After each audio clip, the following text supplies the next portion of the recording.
ہائے ہائے ہائے ہائے، بہت لمبا حساب کتاب لکھا ہے.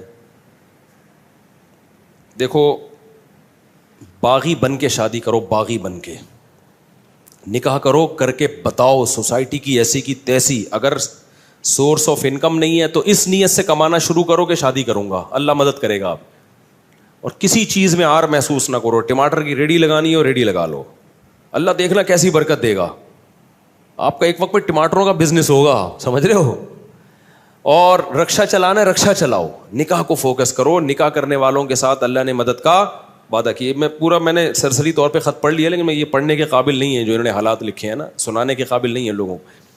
تو اس لیے آپ نکاح کو فوکس کرو، اللہ کی مدد انشاءاللہ آپ کے ساتھ ہوگی. ماں باپ سے پوچھ کے جو شادی کرتا ہے بہت بڑا بے وقوف ہے، اس کو بے وقوفی کا ایوارڈ ملنا چاہیے. میں آپ کے سامنے ماں باپ کے کتنے حقوق بیان کرتا ہوں کہ نہیں کرتا. مجھے نہیں یاد پڑتا کبھی مجھے والدین کا تذکرہ اور میں نے اپنے رونے کو ضبط نہ کیا ہو. یہ رشتہ ایسا ہے نا ماں باپ کا، انسان نہیں آنکھوں پہ ضبط کر سکتا. شادی میں نے اپنے ابا اماں کو بھی لفٹ نہیں کرائی، سمجھ رہے ہو. جب ہم نے شادی کی ہماری اماں تھوڑی خوش تھی دوسری شادی پہ کہ بیٹا ماشاء اللہ ماشاء اللہ. کون خوش ہوتا ہے؟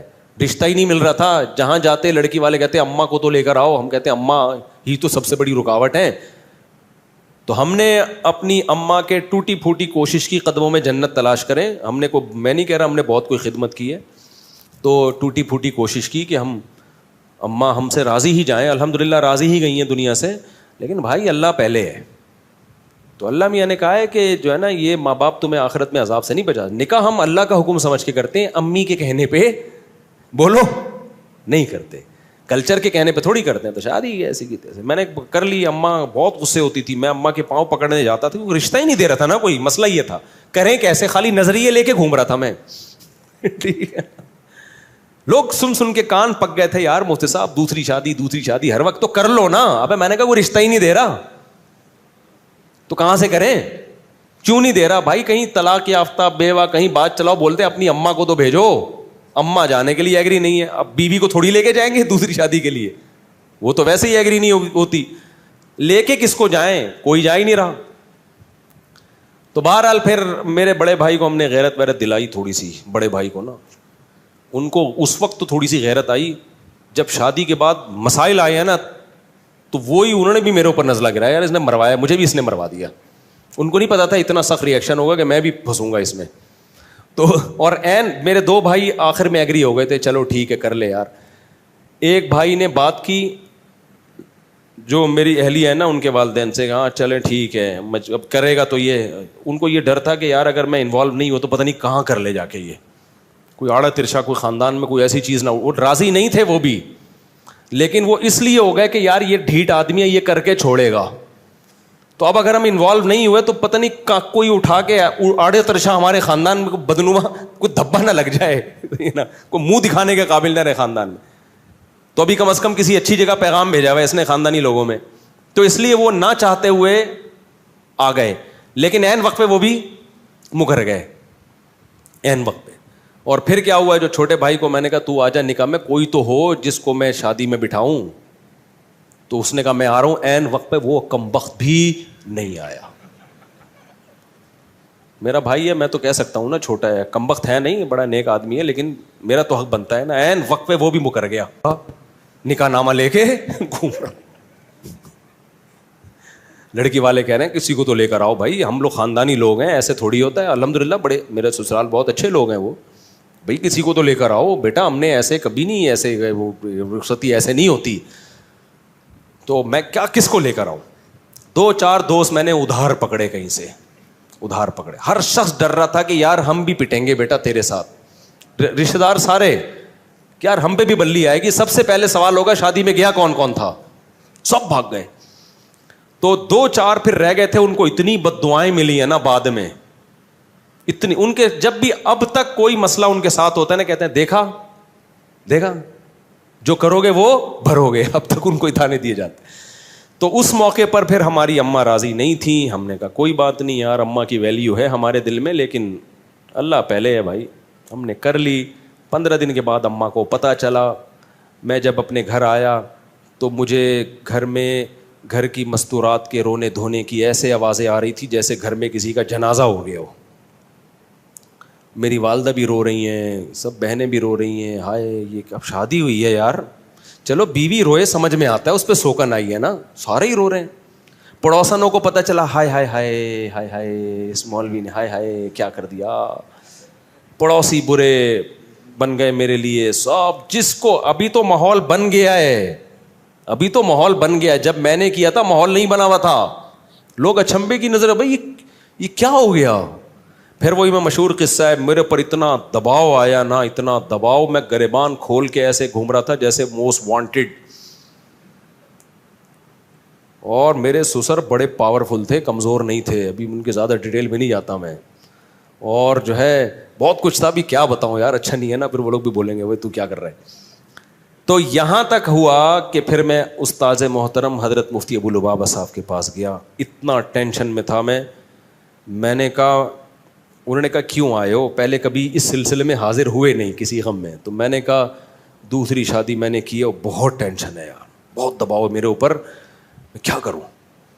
انہوں نے لفٹ ہی نہیں کرائی مجھے. وہ گئے دوسرے کمرے میں, کسی شاگرد سے بولا, میرے کلاس فیلو سے, بولو اس کو جا کے بولو ہم بے وقوف ہیں, اس کی صحت دیکھو. میں بہت دبلا پتلا تھا, میں بہت باریک سا تھا, اب تو میں کافی ہیلدی ہو گیا ہوں, میں بہت ہی دبلا تھا, 60 کلو میرا وزن تھا, اور مالی حالات بھی کوئی بہت اچھے نہیں تھے. انہوں نے کہا ہم پہ پیسہ بھی زیادہ ہے, ہماری صحت بھی اچھی ہے, ہمیں سنتیں پوری کرنے کا خیال نہیں آ رہا. اس کو دیکھو. اور اب آیا روتا ہوا, رو نہیں رہا تھا, یعنی صورت میری رونے والی بنی ہوئی تھی. پھر مجھے کہنے لگے, اس شاگرد سے کہا, مجھے ڈائریکٹ کہا بھی نہیں, لفٹ نہیں کرائی گئی, کیونکہ یہ کیس ہی ایسا ہی نہیں ہے کہ اس میں کوئی کیس بنتا ہی نہیں ہے, یہ تو تم نے خود حماقت کی ہے.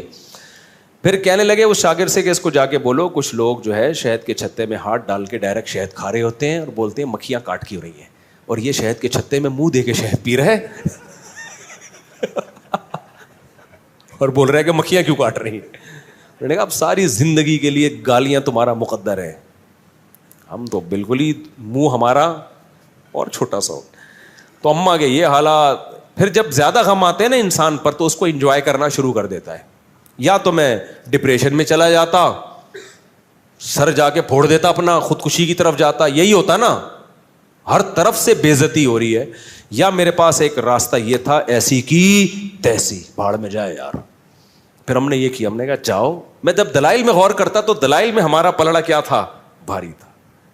پھر ہم نے گریبان جان کر کھولا, پہلے تو ٹینشن میں کھولا ہوا تھا نا. ہم نے کہا ہم شریف آدمی ہیں ہی نہیں. لوگ کہتے تھے نا تم مولوی ہو کے, شریف آدمی ہو کے, اللہ کا شکر ہے ہماری عزت تھی, عزت دار گھرانے سے ہو کے شریف آدمی ہو کے. میں نے کہا کس نے کہا میں شریف ہوں, میں تو بدماش آدمی ہوں. تو تم تو دھوکے باز ہو. ہم نے کہا ہم ہیں دھوکے باز. تو اتنے خطابات ملے نا, اس سے میرا حوصلہ ایسا بلند ہوا نا, میں نے کہا تیسری بھی کروں گا. کسی کے باپ میں روکنے کی طاقت ہے تو روک کے دکھائے, ایسی کی تیسی. پھر جو میں پھڈے باز بناؤں نا, میں نے کہا یار اب ہمارے بڑوں نے بتا دیا تھا بیٹا زندگی گئی ہے پھڈوں میں. میں نے کہا ابھی نہیں, پھڈوں کو انجوائے کرنا ہے, ٹھیک ہے نا. یہ ہوا. تبھی تو میں کہتا ہوں دوسری شادی انتہائی ڈھیٹ قسم کے لوگوں کا کام ہے. یہ بغیرتوں کا, یعنی بہت ڈھیٹ قسم کے لوگوں کا کام ہے, سمجھ رہے ہو. اس میں بہت کچھ سننا پڑتا ہے, پھر برداشت کرو. پھر میرے اوپر دباؤ آیا, طلاق دو, اس کو دو یا اس کو دو. بہت دباؤ آیا میرے اوپر, دوسری کو چھوڑ دو. میں نے کہا میرے نا قتل کر دو, قتلے بنا کے بوری میں بند کر کے گدھوں کو کھلا دو, طلاق نہیں دوں گا میں. آج بڑے بے غیرت ہوتے ہیں, بے غیرت لوگ. دوسری شادی کی, عورت سے فائدہ اٹھایا, اور تھوڑے دنوں میں اس کو طلاق دے دی کہ جی میری پہلی بیوی کا دباؤ بہت تھا, میں مجبور تھا. ابے تو بے شرم آدمی, جب تیرے میں دم نہیں تھا تو نے کیا کیوں ہے؟ یہ بہت کیسز آ چکے ہیں. تبھی میں دوسری شادی والوں کو فوراً اپریشیٹ نہیں کرتا. جب کوئی آگے بتاتے نا دوسری کی ہے میں نے, ابھی کی ہے, ابھی آگے پتہ چلے گا, فوراً چھوڑ دیتے ہیں. ذرا سا دباؤ آتا ہے, میں تعریفیں نہیں کرتا بھائی اپنی, لیکن موٹیویشن کے لیے بتانا پڑتا ہے. ہم نے جب کی ہے, ہم پر جو دباؤ آیا ہے نا آپ سوچ نہیں سکتے, بہت دباؤ آیا ہے. تو میں نے کہا کہ مجھے, یہ میرے الفاظ ہیں, آپ بھی سیکھ لو. میں نے کہا مجھے قتل کرو, چاپڑ لے کے بوٹیاں بنا کے کوؤں کو کھلا دو, یہ ہو سکتا ہے, طلاق نہیں ہوگی. اب غلط کیا, صحیح کیا, کر لیا, بس. سب کہہ رہے تھے غلط کیا, میں کہہ رہا تو چلو اس پہ مشورہ کریں گے, غلط کیا کہ صحیح کیا, کر لیا. اب یہ ریورس نہیں ہوگا, یہ عمل, سمجھ رہے ہو, اب یہ عمل ریورس نہیں ہوگا. تو ایسے دھماکے کرنے ہیں تو کرو بھائی, ورنہ جیسے تمیز سے بیٹھے ہوئے ہو نا ایسے زندگی گزارو. لیکن خدا کی قسم اس ٹینشن کا اپنا مزہ ہے یار. اتنا مزہ آ رہا تھا نا گریبان کھول کے, ابھی ادھر جا رہا ہوں, آپ وہاں گالیاں سننے کو ملی, پھر ادھر آ رہا ہوں. تو اس سے اتنے فائدے مجھے زندگی میں حاصل ہوئے, اتنا کانفیڈنس. پھر میں نے کہا اب تیسری کروں گا, پھر پھڈے. ابھی میرا بیٹا مجھے کہہ رہا ہے ابا میری شادی کر دو, زبان سے نہیں کہہ رہا, ادھر ادھر سے اشارے کروا رہا ہے. تو میں نے پتہ ہے کیا کہا ہے, میں کر دوں شادی, مجھے کوئی وہ نہیں ہے, میں بچوں کی شادی بر وقت کرنے کا قائل ہوں. ہاں میں لوگوں سے یہ کہتا ہوں کہ بچے میں اگر ذرا سا بھی خطرہ ہے نا کہ باپ پہ بوجھ بنے گا, پھر اپنے خرچے پہ نہیں کرو, کیونکہ بعض بچے ابا کے خرچے پہ کر کے پروڈکٹ ہر سال آتی رہے گی ان کی, وہ سارے خرچہ کون اٹھائے گا, وہ اپنی ذمہ داری نہیں اٹھاتے. تو پھر ایسے میں ماں باپ کو کبھی ترغیب نہیں دیتا کہ اپنے خرچے پہ بیٹوں کی شادی کرو. ہاں بیٹا سمجھدار ہے, آپ کو پتا ہے کہ یہ اپنی ذمہ داریاں پوری کرے گا, ابھی بے روزگار ہے, کل روزگار لگ جائے گا, تو پھر باپ کو چاہیے کر دے. لیکن مسئلہ میرے ساتھ ایک یہ آ رہا ہے کہ یار اگر میں اپنی بہو ابھی اسی گھر میں لے آؤں اور ساس بہو کے جھگڑے ہو گئے شروع, تو اپنے جھگڑے تو انسان نمٹا سکتا ہے, دوسروں کے نہیں نمٹا سکتا. تو پھر میں اپنے بارے میں بولتا ہوں تیرا کیا ہوگا کالیا, یعنی میرا کیا ہوگا کالیا, کیونکہ میں نے پہلے دوسری کی, پھر پھڈے ہوئے, پھر تیسری کی, پھر دوبارہ سے دونوں کے الگ سے پھڈے شروع ہو گئے, پھر چوتھی کی, پھر تینوں کے پھڈے.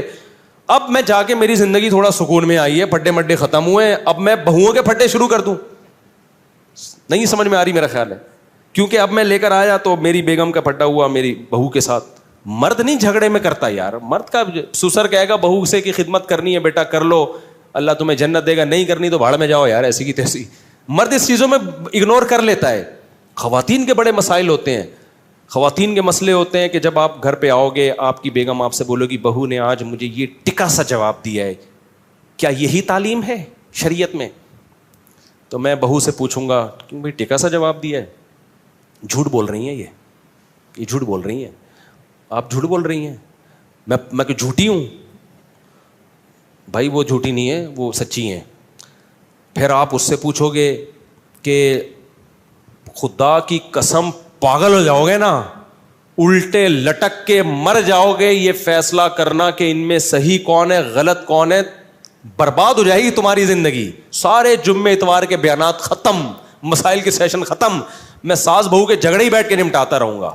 میرا نظریہ یہ بھائی بہو لاؤ, بچوں کی شادی ٹائم پہ کرو, بولو بھائی آئے گی نہیں اس گھر میں, سمجھ رہے ہو, ٹینشنیں مت پالو اپنے لیے, آئے گی دوسرے گھر میں.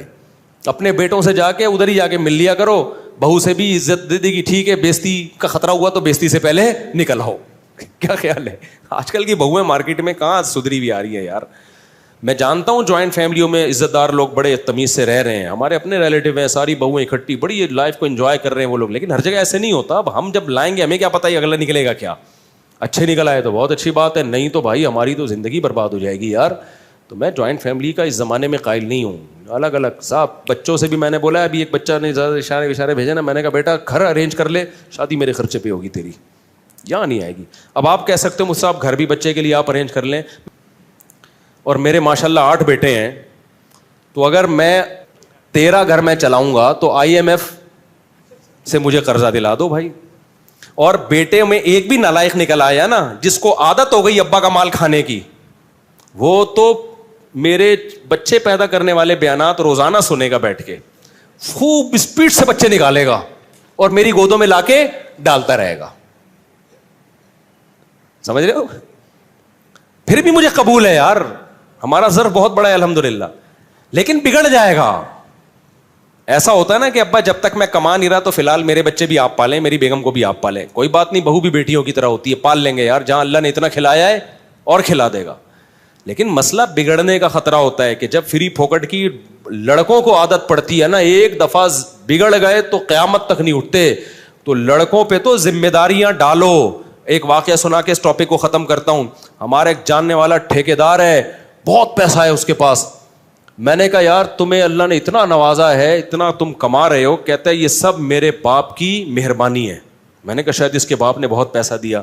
کہہ رہے نہیں, میرے باپ نے میرے سامنے سے روٹی چھین لی تھی. کہہ رہا میں ہڈ حرام تھا ونس اپون اے ٹائم, باپ کے ٹکڑوں میں پلتا تھا, گھر آ کے کھاتا رہتا تھا, اور جا کے لڑکوں میں بیٹھ کے سٹے. کہہ رہا میرا باپ سمجھاتا رہتا تھا بیٹا کچھ کر, بیٹا میں کرتا نہیں تھا. ایک دن باپ نے میرے سامنے سے کھانا ہٹا لیا,